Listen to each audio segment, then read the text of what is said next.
Mann, was ist denn das für ein Sound? Aber Digga, das ist kein Scheiß, Mann, du weißt, wer das ist, bitte you name, Motherfucker.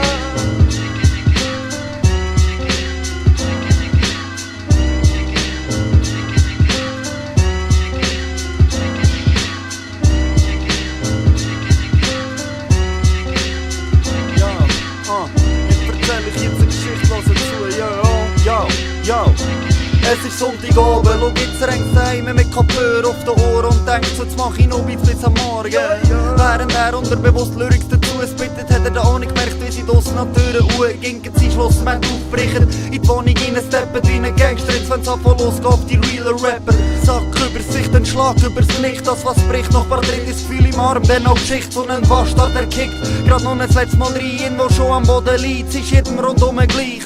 Dann wird er päckelt und vermummt oben drauf, irgendein Stegen runtergeführt. Zack, zack, im Kofferraum, Frau, pumpet's den Laut, ihren Sound während dem Fahren. Er ist schon voll perplex und noch verwirrtere Gedanken. Das alles ist ja schon fucked up, aber dann der Kofferraum geht auf, sie nehmen ihn raus in die kalte Nacht. Dann packen sie ihn hart am Grind, drücken ihn runter. Es tut ihm noch weh, hinten im Nacken. Dann wird er mal ein ziemlich grosses Stück rumgeführt, was nicht gesagt ist, hier rumgeschöpft. Dort hat er noch nicht gewusst, dass das sein letzter Gang hat, sein Sack weg. Er checkt, sondern sieht, dass ein Sarg dort liegt, neben einem Grab mit seinem verdammten Namen drauf. In sein Sarg reingewürgt und in sein Grab runtergelassen. Auf ein schmerzloses Handy hat er doch immer gehofft, aber jetzt wird er verlocht, lebendig. Was für eine Verschwendung, der Erde hinten noch, der Arm sich seinen Sarg ist bald komplett isoliert, denn der Druck auf seiner Lungen und der Brust, dann das Herz, so wie's pumpt, meldet bald, und dann der Schmerz muss was gehen. Und das passiert im Hintergrund, das ist was er noch nicht checkt, weil er ja schon halb verreckt. Doch seine Homes haben eine Ausfindung gemacht, wüsste einer von der Crew ist in Gefahr, also motherfuck.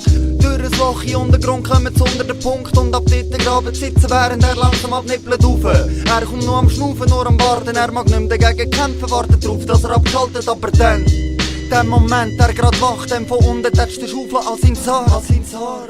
Nein, Alter, der Hip-Hop ist noch nicht gestorben. Der Arm sich ist lebendig begraben worden. All die Glücks werden nicht gesehen und zwar nur tot. Darum lebt er weiter unauffällig im Untergrund.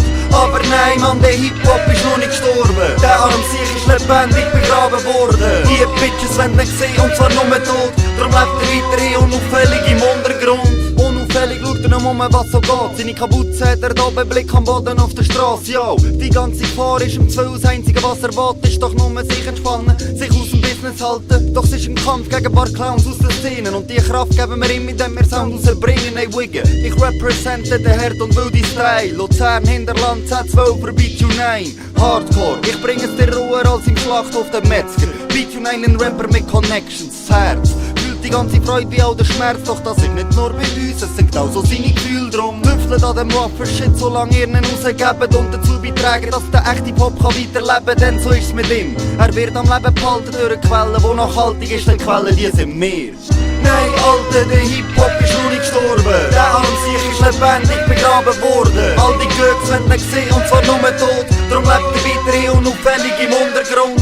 Aber nein, Mann, der Hip-Hop ist noch nicht gestorben. Der Arm sich ist lebendig begraben worden. Die Bitches werden nicht gesehen und zwar nur tot. Darum lebt er weiter unauffällig im Untergrund.